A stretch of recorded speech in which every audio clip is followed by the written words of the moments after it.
Support for the Leadoff on WGLT and WGLT.org comes from the Central Illinois Regional Airport, where travelers are one stop away from world destinations. Connections on Delta Airlines to Atlanta are available daily. Close, convenient, CIRA.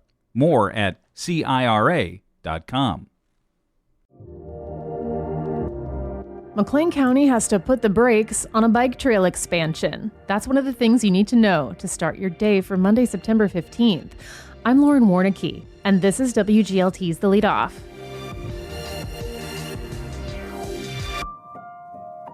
Now let's lead off with a federal grant to fund a segment of the Route 66 bike trail being withdrawn. WGLT correspondent Braden Fogerson has the story. A $675,000 grant to fund a segment of the Route 66 bike trail connecting Towanda, Lexington, and Chenoa no longer aligns with federal priorities.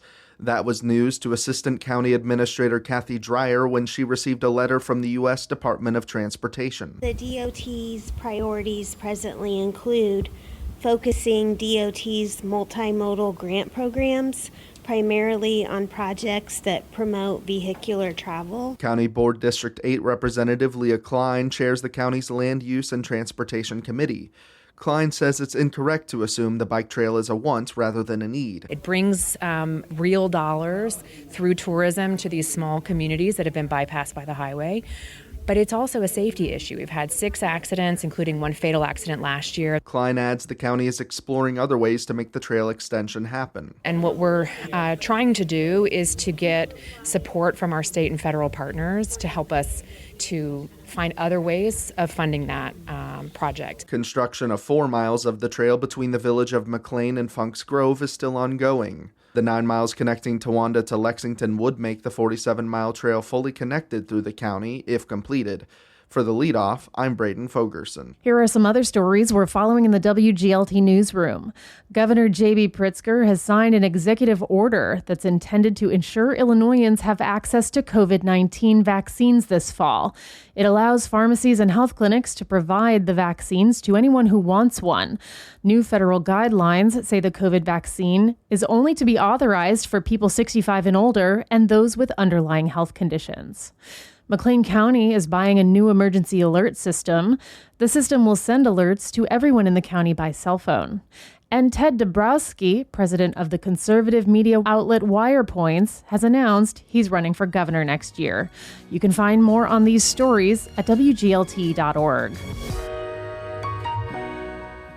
Young conservatives in central Illinois are reflecting on the life and legacy of Charlie Kirk, who was assassinated last week in Utah.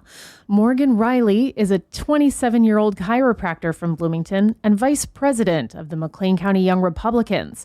Dylan Steffen is a 25-year-old farmer from Metamora who leads the Young Republicans for Tazewell and Woodford counties.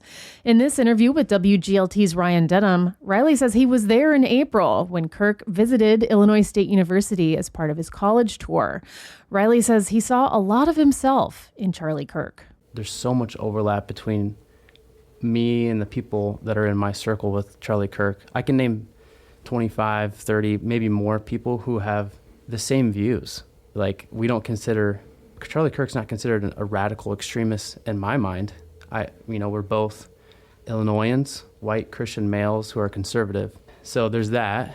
And then this time, this is the thing that's really bugging me, is there's people openly celebrating, and you can see this on Blue Sky, Twitter, Facebook even, people kind of championing the assassination, and I can't imagine doing that.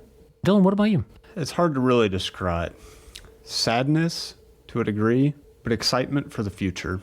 You took out one voice. Charlie led a movement that will build millions of us. And we will stand up for the values that he pushed. Not everything was agreeable that he said, by any means. We all have our disagreements. That's the best part about being a Republican and a conservative. Our side, we agree to disagree on a lot of different things. You don't get with that with the left. I don't see it as a loss. Yes, it's a loss in the physical sense that Charlie is no longer here, but spiritually he is still with us, and our movement will only continue to grow. What was it about Charlie Kirk and the way he operated that made him successful, that made him appealing to young conservatives? being at Wesleyan, there were tests that at the end, like the essay portion, I would write down, like, please don't consider my political views when you grade this. It was a class where the teacher was very openly pushing, liberal views. So for Charlie to go on college campuses and be bold and almost be the wing that people are able to kind of be protected in, conservatives on campus to be protected by that's really important, to have that no fear mentality. Charlie also didn't preach angst, anger, victimhood, and we want to be victors in our lives. We shouldn't want to be victims. And so I think that just resonated with so many people, and the fact that he would let people come and debate. Charlie won the debate. He won the debate. You wouldn't have to kill somebody if you didn't think he was winning. He won it. He became an icon on South Park, one of the most iconic shows, whether you like it or not.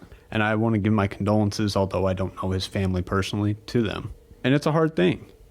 We shouldn't people should not be celebrating the killing of somebody, and my prayers and condolences go to their family.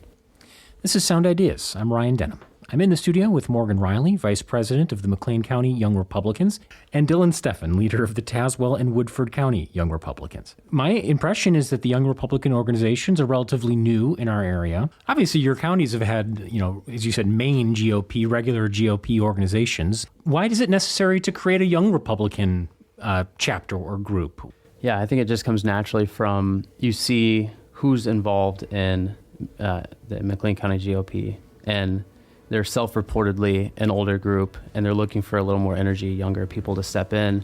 I mean, you look at the average age of Congress, it's a nursing home, man. It really is. Politics is an old person's game, it seems like, at this point. And so to be able to have our own sub-chapter or sub-organization within the GOP is critical for getting new voices out there, and it's been well received. That's Morgan Riley and Dylan Steffen, leaders with the Young Republican groups in McLean, Tazewell, and Woodford counties. They spoke with WGLT's Ryan Denham. Before we let you go, the Normal Town Council meets tonight. On the agenda, a proposal to raise the number of pets allowed in each home in the town. And that's it for today. I'm Lauren Warnicki. This show was produced by Cheyenne Brown. You can subscribe to the Leadoff on the NPR app or wherever you get your podcasts.